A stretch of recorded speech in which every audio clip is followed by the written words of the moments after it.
What's going on, everyone? It's Mike back again. And hello, everyone. It's John also back again. Yeah, fucking hell. You can't get rid of us, can they? No. We're on more than Toffee TV, us. Don't call them out, John. Jesus.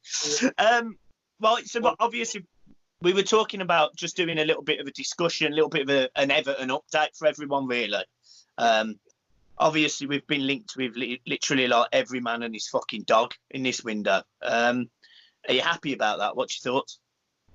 Well, we are getting linked with players, but I think it's the same every transfer window. And out of all the players who we are linked with, how many do we really sign of them players? You know, I mean, I know we've been linked with a couple a lot in the past in transfer windows, and yeah, we have signed one or two, but we have been linked with an awful lot. And if we're going to be buying all these players, then we're going to be bringing about 10 in this window, I think. So I think bringing the young kids in last night, I think this just proves, one, that we have got to clear the books.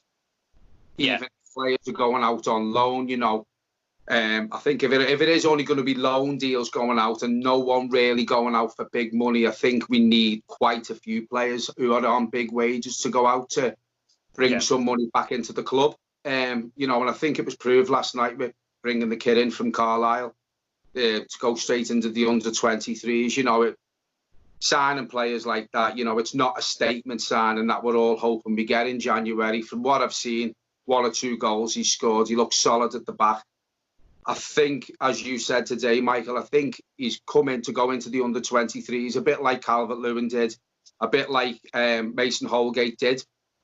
But I think he will be in the first team sooner rather than later.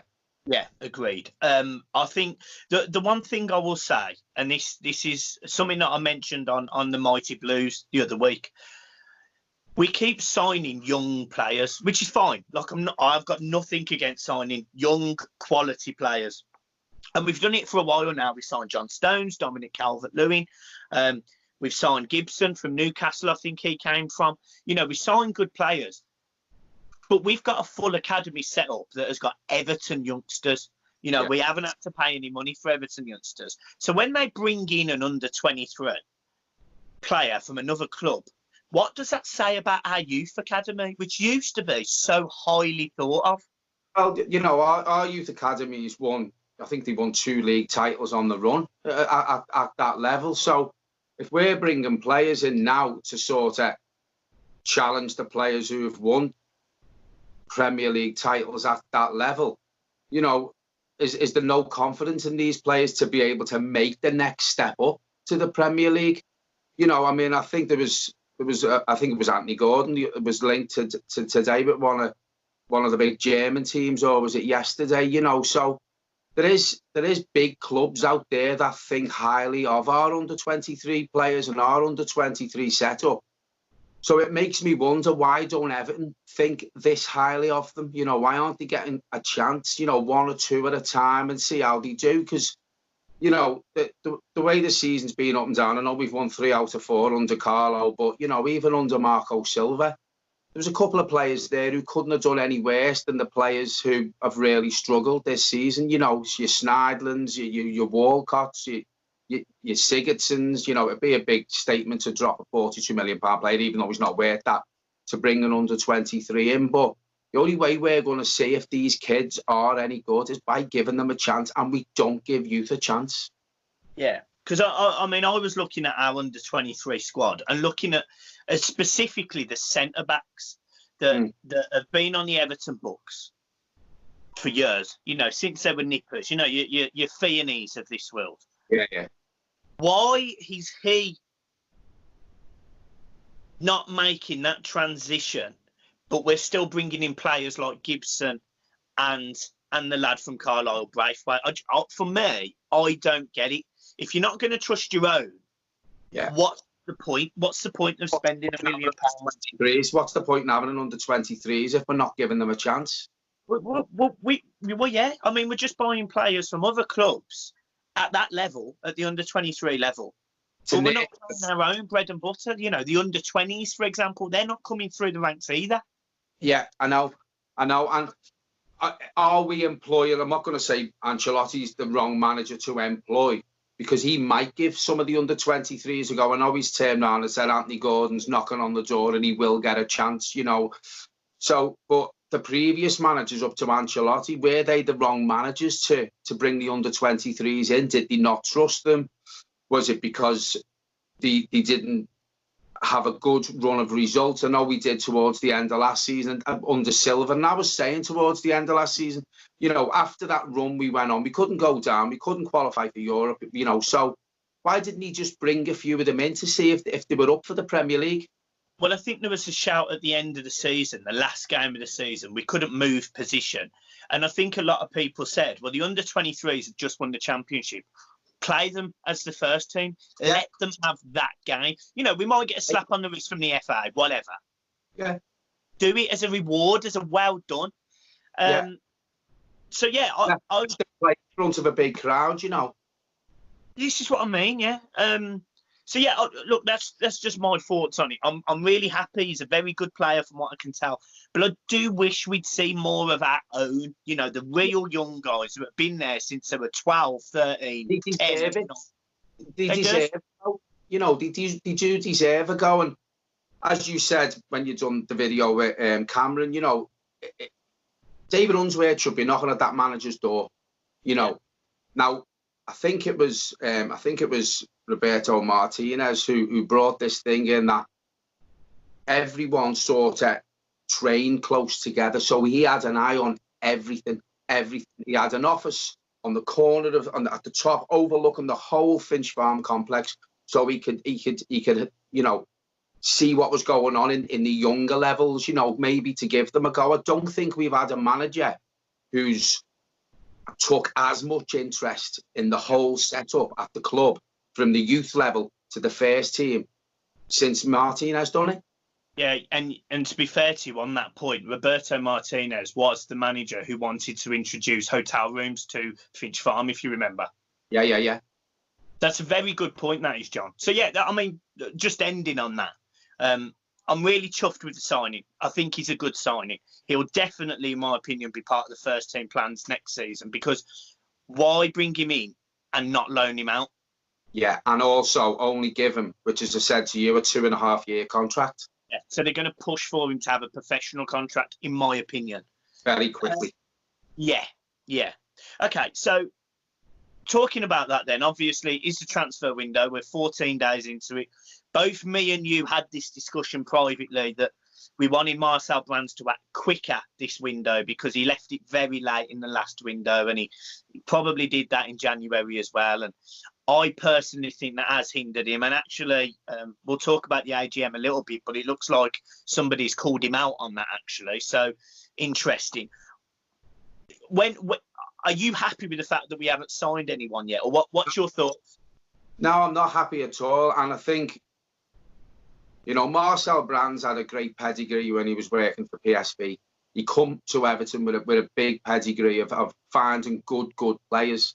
And, you know, he signed 1 or 2 decent players for Everton. He signed some poor players as well, in my opinion. But I think he acts slow now. I don't know whether that's down to the financial situation. Like, for example, with Kurt Zouma, for me, Marcel Brands put all his eggs in one basket for that centre-half. And that's why we didn't get a centre-half. All his eggs in one basket for Kurt Zouma. You know, he didn't really get a striker when we needed one. And for me, Moise Keane, when he come in, not going to slag the lads off. I think we've said a couple of times together, he's got huge potential. But we need an out-and-out striker who will score you and guarantee you 20 to 25 goals a season. And we haven't had it since Lukaku. Because, again, I'm not slagging DCL off. I think he's had a good season. But you're not going to get 20, 25 goals off him. You're not going to get 20, 25 goals off Moise Keane, especially yet. So I think Marcel Brands acts quite slow in the transfer window. I think he leaves it till the end to see if he can get the players cheaper.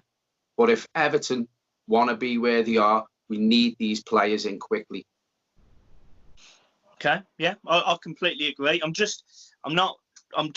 What I'm trying to do is keep an eye on the AGM as well, just to see some of the comments. So I completely agree. I would have liked us to at least have bought in a centre midfielder by now. Yeah. Obviously, we did have some positive news regarding Andre Gomez. He did show up at Finch Farm today, so that's a real positive. And hopefully, he's only 8 weeks away or whatever from getting back in the team, which is a great recovery. Play before the end of the season. Yeah, really, really positive. And also, it helps him as well because maybe that gives him the opportunity to get back in that Portugal team and back in the Euro squad, which is what he wanted. Yeah. I also think as well, sorry to interrupt, the central midfielders that we've got at the minute are not a patch on Andre Gomez. So, Sigurdsson, you read different reports, he's being told he can be sold in January. You see other reports that there's no way that would be said to him yet or it wouldn't have come out. So, but Andre Gomez being back in training around the place, around Finch Farm, may give these other players a kick up the arse that they need to think, well, hang on, once he makes it back, we've got competition now. Because at the end of the day, Fabian Delph, Morgan Schneidlin, their competition is Tom Davies. And I'm not slagging Tom off because I like, I've always backed Tom, as I say, I don't think he's a top 4 player, which is where they're aspiring to be in the next season or two. So hopefully it'll give the players who are there either a kick up the arse or he'll come in, take their place, and then them players will go who aren't good enough for our club. Yeah, agreed. I think that's a very fair comment, and actually as well, and you've just hit the nail on the head in terms of midfield. We are short in midfield. Gbamin is meant to be back fairly quickly, but obviously, I personally felt that he was struggling to adjust to the Premier League anyway before he got injured. So I think this season's a write-off for Gbamin. No fault of his own. Coming into a different league, isn't it? Yeah, it's a different league, and then he gets injured 4 weeks into it. It's not easy. Great start, is it? No. So I get that, and we had the same situation with Yuri Mina, and I think it's fair to say that he's been one of the most improved players in this Everton team this season. Yeah. So, in terms of midfield, then, do you bring in a loan signing? Are you looking for a loan, or do you want to sign someone, or do you leave it as it is and play a youth? What would you do? I'd like someone to come in, to be fair. I know we've been linked with Rodriguez from Real Madrid. I'll be honest, I don't watch much Spanish football, to be fair, so I can't tell you a great deal about him. But, looking at his pedigree, looking at who he's played for, his international caps, he's a million times better than what we have. Now, if there's a chance we can sign him, the rumour has it it's a loan deal. If it's a loan deal, then it's a loan deal. But I do think if we get him as a loan deal, maybe we can also sign a midfielder as well. I think I've always mentioned to you, Michael, over the last 18 months, I like Doucouré. I think he's the sort of midfielder we want. He can find a pass. He can split the opposition's defence with a pass. He's a box-to-box. He's fast. He brings the ball forward. He can put a tackle in. That's what we haven't got. Okay. That's fair. I think Doucouré is a good fit because I think the one thing that Everton miss, and this is significant. This is where me as a fan, probably a lot of people as fans didn't probably praise Ross Barkley because he was very stupid at the end of it, but he was a ball carrying midfielder. Yeah. He wasn't scared of running through the middle of a team. And if there's any weakness in that Everton side, it is through the spine of our team. Yeah. So Doucouré ticks that box. Yeah. However, he's going to cost a lot of money. And as I said to you the other day as well, Watford won't be easy to deal with, even though Marco Silva's no longer at our club. Watford, for me, will never be easy to deal with for Everton again. No. Okay, so we both agree that we like a ball-carrying midfielder. James Rodriguez linked, Doucouré's linked. We've also been linked extensively with Rabiot, but I think Juve have kind of knocked that back. Yeah, I think if the Rabiot deal was going to happen, I think on loan, that would have happened by now if it was going to be a loan deal. I think that would have been done and dusted. Agreed. Okay, so I'm just going to go on to the AGM now, just as a sort of a last port of call, really. So firstly, Marcel Brands, one person I forget his first name. I think is it Tom Cannon? Cannon. Yeah, he basically voted against Marcel Brands, and I don't think it was personal against Marcel. But I actually think he basically says that the director of football model or directors of football have been a disaster at Everton. What's your take on that? Bearing in mind we've had two, and if you look at some of the big clubs in world football, European football, whatever you want to say, I can't really think of many clubs that have their director of football on the board. You know, when he got voted onto the board, that was a new one for me. You know, and so what is his job? Is he a director of football, as in finding players, or does he have more say on the board within the club, as in other things apart from transfers? You know, for me, him being on the board sort of takes away a little bit of the day-to-day running of transfers. Yeah, if you know what I mean. So I would have had no problem him coming off the board. Now, I don't know whether Tom Cannon has anything to do with Everton. I know he's from Liverpool. I know he's a financial whatever he is, you know, but I don't know whether he has any say in Everton. I don't know if he hasn't, why is he there, for one? For two, why has he voted against Marcel Brands? So he must have something to do with Everton, but I really, be honest with you, I don't know what. Yeah, I'd be more than happy, me personally, and I've said this for a long time. I thought Steve Walsh did a bad job. I think Steve Walsh set us back 5 years. When he came in, Everton had a team that consisted of, in my opinion, at that time, a team that was very, very capable of challenging top four. And he dismantled it. He turned our midfield really slow and killed us. Marcel Brands has come in. He had a massive task of getting rid of Deadwood. And I don't envy him for it, because I think it was a very, very difficult job. And it is a very difficult job. But I still think some of his signings, the last-minute movements in the transfer market, I think that can be questioned. So for me, as a director of football model, yeah, I'd happily pack it in right now. I really would. I just interrupted. I've just had a breaking news message there. Denise Barrett-Baxton come out and said, basically, name and rights. There's a few options for name and rights. So obviously, it's just a choice now of who they're going to go with. That's what I was reading into that. Yeah. So the latest is from the AGM. Denise Barrett-Baxendale announces that USM have signed an option on naming rights for Everton's proposed new Bramley Moore Dock Stadium. Now, me and you spoke about this regarding Usmanov today, and we basically said that as long as Everton is called USM, Usmanov cannot buy the ball, but he can heavily invest in Everton through naming rights. Yeah. So, how big is that for Everton? Because to me, that's fucking massive. That is massive, and all it's for me, it's the USM Arena. Yeah. That's what if he's the Everton have agreed a 30 million naming rights option for a pro's new stadium with ex-Arsenal, and it went off. I'm assuming that's Alisher Usmanov. Yeah. Right. So that's massive for Everton, because, as you say, he can't sit on the board. So obviously, there's many ways that money men can put money into football clubs. You know. And I think you said the other day, there's not many training grounds who have a sponsor. No. So, you know, I think was it 75 million, the naming rights for Finch Farm.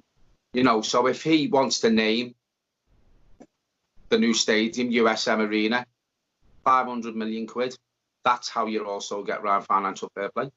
Yeah, well done.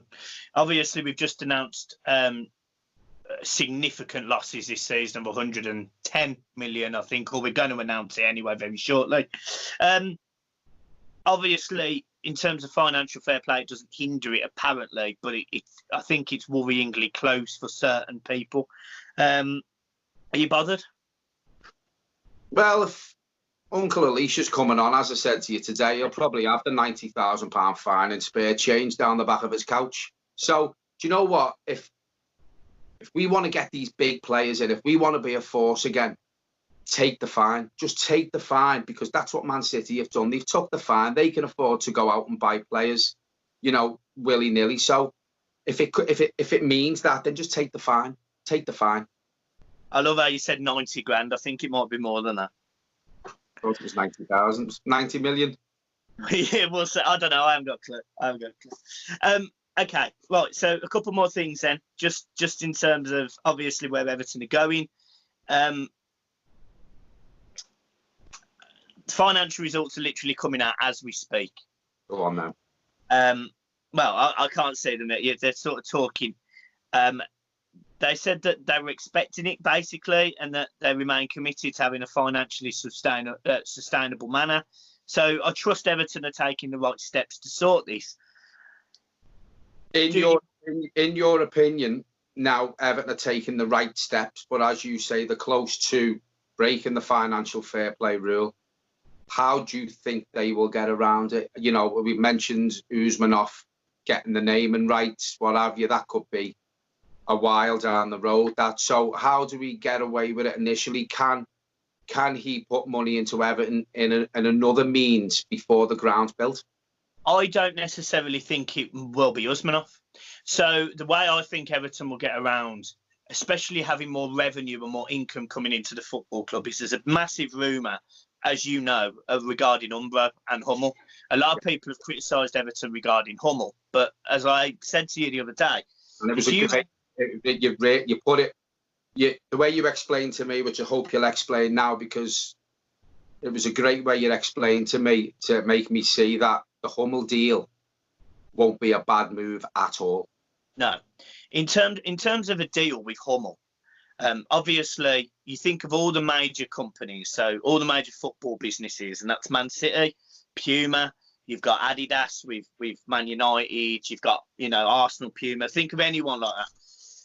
Hummel do not have a big fish in the biggest league in the world. They don't. I think their biggest is possibly Rangers, I think. So in terms of bending over backwards, a financially incentivized deal, a deal that, Everton will not be running to Hummel, whereas Everton would be running to a Nike or a Puma or an Adidas because that's a brand that Everton would want to associate themselves with. Whereas with Hummel's a brand that would want to associate themselves with the next biggest thing in the Premier League. And it's actually testament and positive to us that they think it's us. Yeah. So the Hummel deal could be really, it could be a better deal than Umbro. I expect it to be a better deal than Umbro. But I expect it to be a deal where we don't have the same shirt designs as Hull, as West Ham, and you basically just change the same colour. I think this is hugely positive if that's true. So I think there's more income there. In terms of other sponsorship deals, obviously we signed a deal recently for the under-23s and the kids' kits to have Berettia on the shirts. That's another one. Which Usmanov owns. Exactly. So all I can see is Everton, and I said this to you before the last transfer window, if Everton want to go and sign a player or they need to show extra revenue, they'll just go and get another sponsor deal from someone, because Premier League is big business. They could sell the arse of fucking Peter Reid and he'll probably still sell because he's related to Everton. So it's a really positive thing that Premier League income, Premier League money and teams attract big money, and that's what Everton need to do. And that's why, the revenue we fell down in the world stats, but we definitely can go in the right direction, in my opinion. Right, one last thing, because we've gone on, which is a lot longer than I was expecting in a good way. I want to touch on Goodison. Yeah. Obviously, they've got the project for the surrounding area of Goodison, and it's very fond to you, your family, me, my family.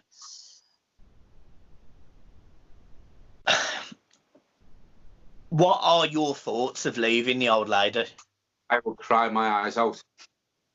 Yeah. The day I leave. But, we won't be the only club who've had to move, and we're not like any other football club. We're Everton Football Club. So I don't care how Tottenham fans felt or Arsenal fans felt.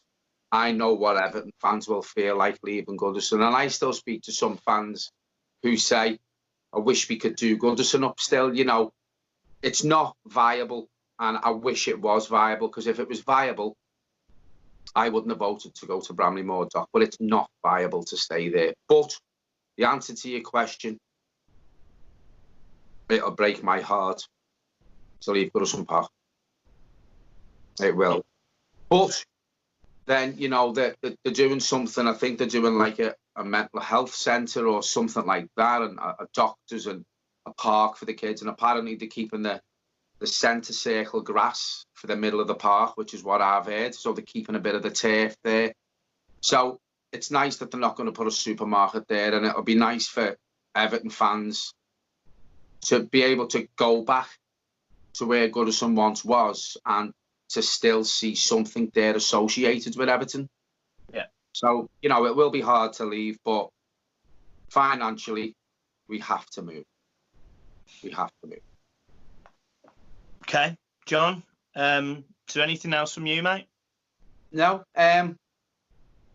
No, it's just, as I say, it was a good night to do this video, actually, because it really wasn't going to be centred around the AGM. You know, we were just going to talk about, you know, transfers more, but it was a good night to do it, in my opinion, because it was good. We had a little news feed about what was going on the AGM, so it's been a positive night all round regarding the AGM. You know, I'm just a bit miffed why Mashiri's not there tonight. I can answer that for you, John. On them. So he has been speaking to an investor this evening regarding negotiations on funding for the new stadium. Ah, right. Okay. Well, you've answered my question. So, yeah, but as I say, it's been a very, very positive night with the news coming out of the AGM. Things are looking forward now. I think it was 16 weeks from when the planning application went in until we find. I don't envisage any problems getting the planning application. So hopefully within the next 4, 5, 6 months, we'll see some building work going on. The financial side looks like it's improving with the naming right. So very positive news coming out of Everton tonight, Michael. Agreed. John, I shall see you. I'm going to see you. I won't see you this week. Tuesday. I'll see you Tuesday. So, yeah, guys, thank you ever so much for watching. Been a pleasure as usual. Yeah, match preview will be Thursday. I'm doing that this week, aren't I? Doing a match reaction sober. I have to get that in, sorry.